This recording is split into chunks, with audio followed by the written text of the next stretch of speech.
Well, we're getting down to it. We're almost done. I've got this wall sanded down and painted. It's not absolutely perfect, but our grate is in. Let's see if I can get up there. So the grate's in. When the door is closed, oops, sorry about that. There you go. Looks good up on the wall. Again, it's not horizontal. I did it vertical, but it still looks good. And honestly, it's so high you don't even really notice it. No light leaks through when the door is closed.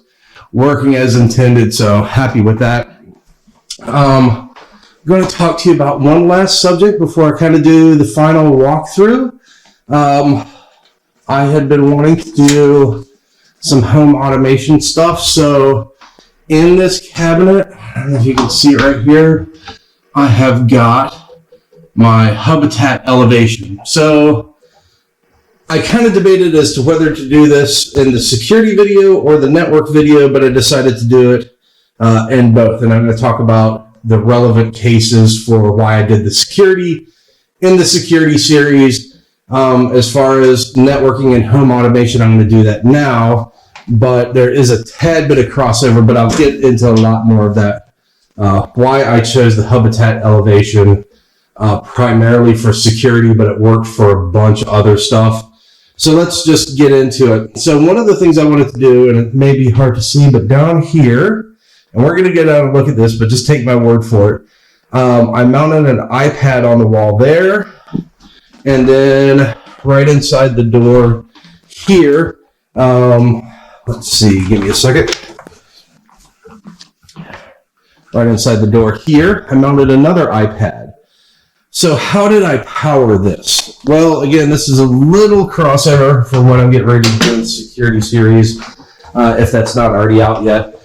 But I've upgraded the whole security panel, but one of the things you can do is if you have keypads for a security system, and again, I had a keypad for the old system here, and there was one in the master bedroom that I just showed you.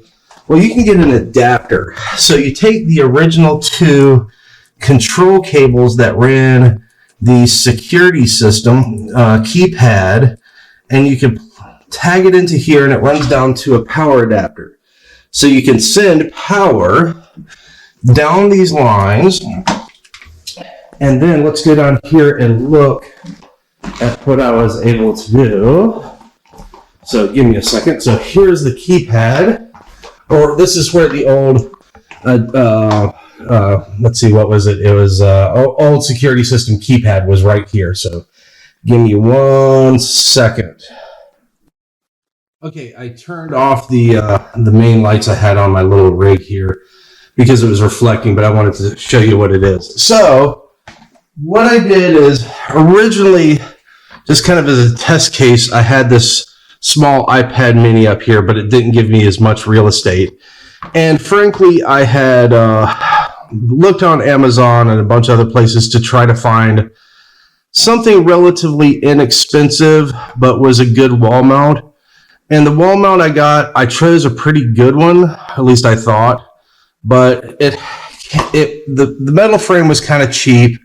It came with multiple foam inserts that you would put around the edge that didn't quite fit right.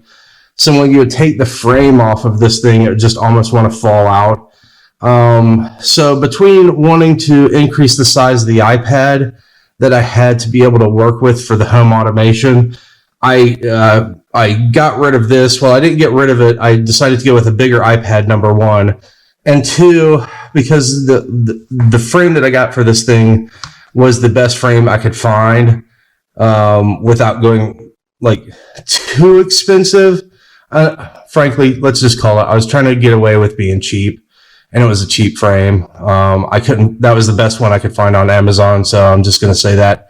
So I ended up going with a bigger one, and I went with one, and again, I want to make sure I say this again because I've said it a lot, but I'm not sponsored by anyone. I didn't get anything for free. This came out of my own pocket. But I ended up finding one that makes commercial grade frames, and this looks like it's plastic, but it's a really nice texture coated aluminum frame. The lock on the other one was a cheap lock. It only like attached one or two places. And then the other big problem I had with it was when I was trying to use my finger to push on the button to unlock it, the frame on the one that I bought that was cheaper off of Amazon, and again, it was the expensive cheap one, like the best one I could find on Amazon. For some reason, your finger would contact the metal, and I don't know if it was screwing with the biometric signal, but when you put your finger on it, it wouldn't recognize your fingerprint, but as soon as you took the frame off and touched it, it would recognize fine. So anyway, I went with this one. Again, I'm not sponsored, but it's from Bosstab, B-O-S-S-T-A-B. And I think it was like $124 for each of these, and they actually turned out to be super nice quality. So let me open this up real quick. Sorry, the key just dropped. But it's custom fitted with rubber mounts in here, so the thing doesn't fall out. It actually holds it in place. I don't know if you can see it, but it's got 1, 2, 3, 4 locking points down here. On the top, it's got like multiple locking points. And again, it's a solid aluminum frame. It's a really nice texture. So I've actually been super happy with this. So the reason I'm showing you this is because I'm showing you the other side of the power block. So on one side of the power block, you get the adapter and plug it into the two wires that come from the original security system. And then behind here, there's a converter that converts that power down to an adapter for your lightning cable. So you put it in here, you wire it up, and then the power adapter sits in here, and you plug it into your power adapter, and then it mounts right in. And I gotta get this wire kind of back right, and then it holds it in place. So super nice frame, super easy, so you can have this powered on, and you don't have to take it off the wall and recharge it and take it off the wall. It's constantly charging, which someone's going to say, well, you shouldn't constantly charge your stuff, but whatever. Again, it's always powered on, so I don't have to worry about charging it. Super, super nice.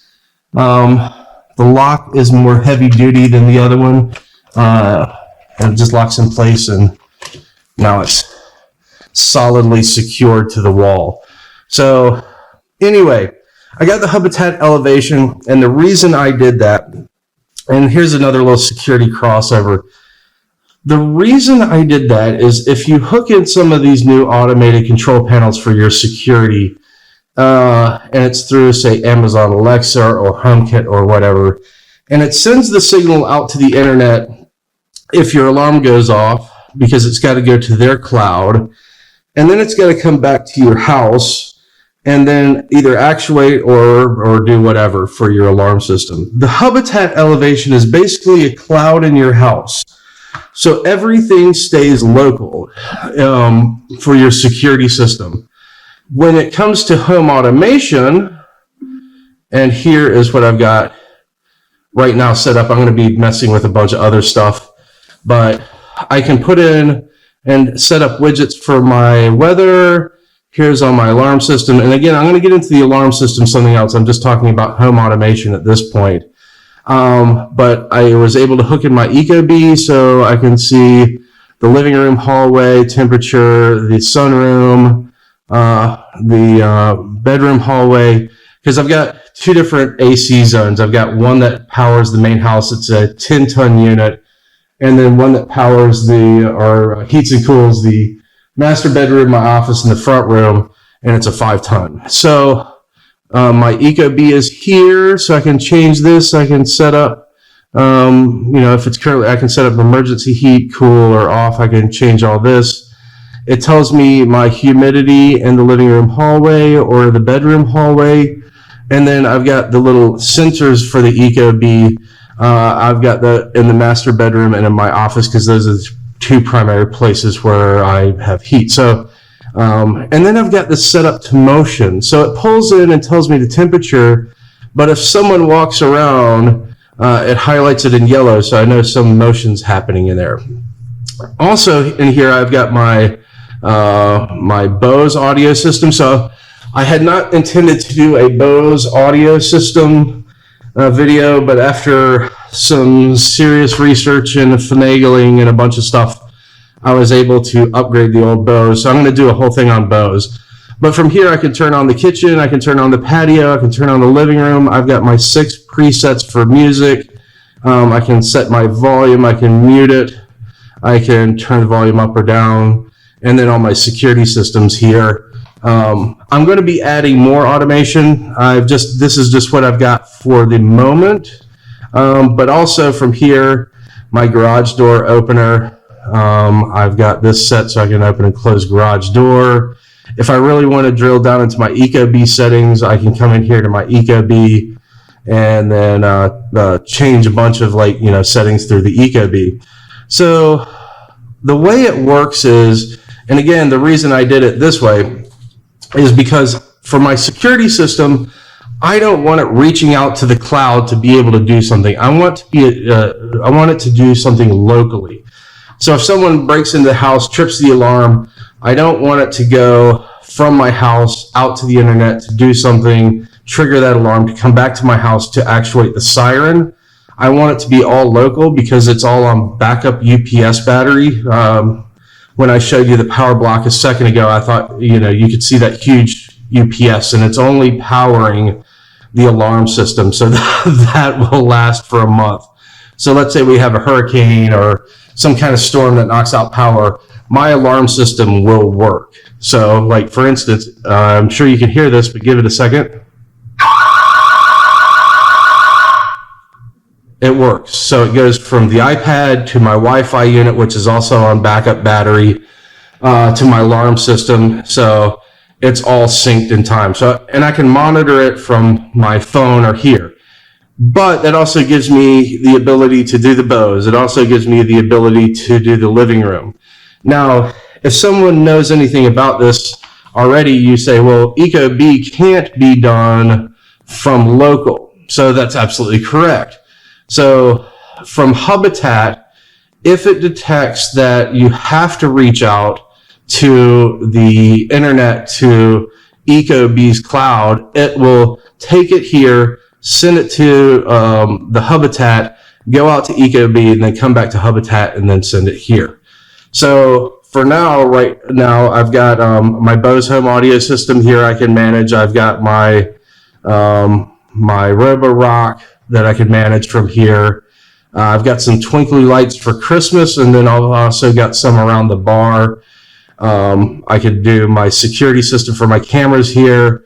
I can search the internet, my Hubitat, my garage door opener, and the Ecobee. So I can manage all my house from right here, but my goal is to get most of it into the Hubitat so I can manage it from one screen instead of multiple screens. But the fact I could just walk up here and then manage my whole system, or, if I'm in the kitchen and I spill something on the floor, I can come into my my Roborock, and then I can tell it zones, and then I can say I want it to manage, or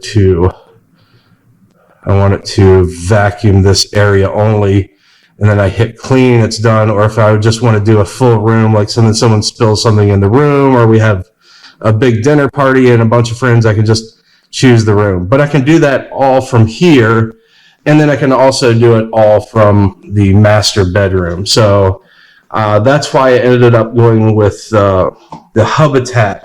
Now, there's a bunch of tutorials out by other people, so I'm not going to go into exactly how to set everything up with Hubitat. You can integrate, if you got something in Smart Things, or if you got something in Apple's home automation stuff, HomeKit, you can actually integrate that with Hubitat. Now, Hubitat does a ton of different companies. So if you get some kind of smart lights or all sorts of other stuff, they have interfaces, so you can bring it into Hubitat. So, but the reason I'm telling you this is there's a ton of stuff you can do with Hubitat, and it's really cool, but I'm not a programmer. I got a friend that pounds on the keyboard and does programming, and he's absolutely brilliant. I'm a technologist. I work in technology, but I'm not a programmer at all. Hubitat is a little harder to set up than I would say HomeKit or Amazon Alexa. So am I saying you have to be a programmer to program stuff? No, but knowing some kind of at least being able to feel your way around about installing some stuff into their driver, their driver core would not hurt. But Hubitat, it does Wi-Fi. I've got it plugged into my network, so it's direct to network. I have no issues with direct to network.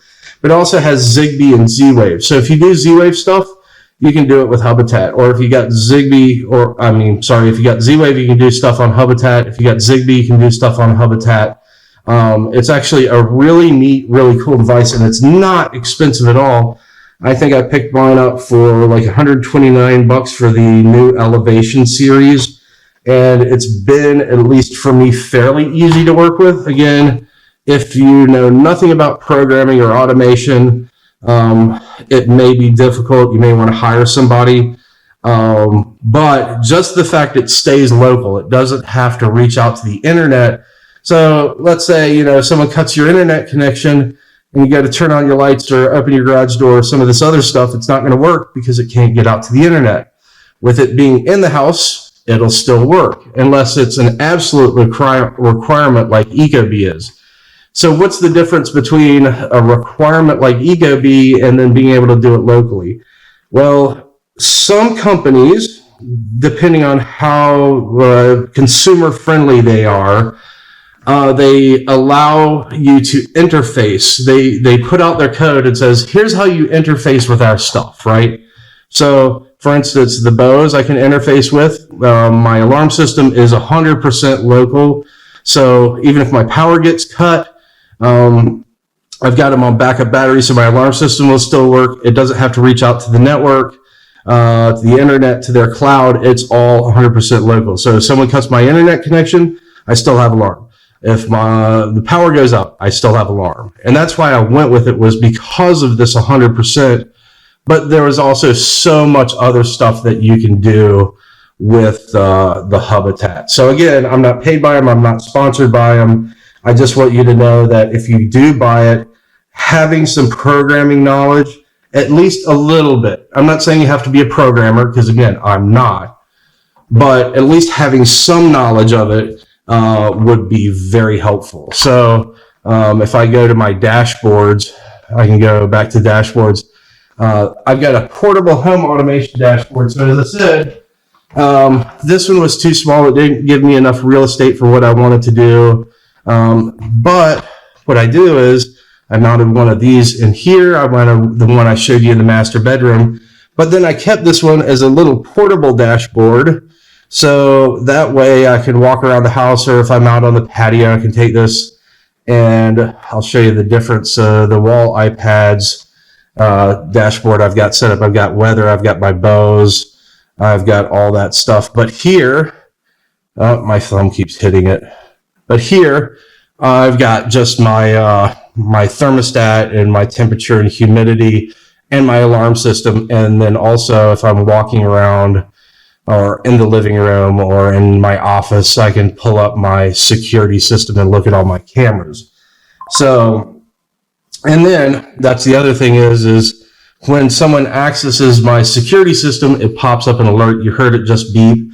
Again, I'll get into the security later. That's a whole different series, but that's the reason I chose Hubitat, and that's how I mounted these to the wall. So again, these are really high quality. They're more expensive than the stuff that you're going to find on eBay, but I'm really happy with the quality of this. And the fact that I had an old security system keyboard here, and one or keypad here, and then one in the bedroom allowed me to run that adapter so I can keep this powered on. So you see it's being powered right now. I've got Wi-Fi. So if you are thinking about home automation, that's a way to do it, especially if you've got a security system in your house that's old and they're not using anymore. You can definitely do some major upgrades, and I'm going to get into that when I get into my security system upgrade video coming up. So that's some really cool thing. Look at the Hubitat.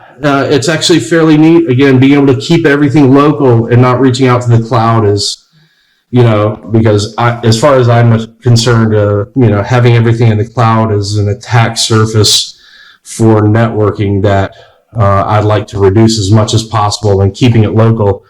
I have 100% control of what happens here. I can set up the security on my network so that nothing can reach to it that I don't want to, and I actually have my Hubitat on its own DMZ, if you know what I mean by that. If you don't, what that means is when you connect to the internet, you've got an IP address, right? And then when it comes into your router, your cell phone and everything else is on a network. That's how you get out to the internet.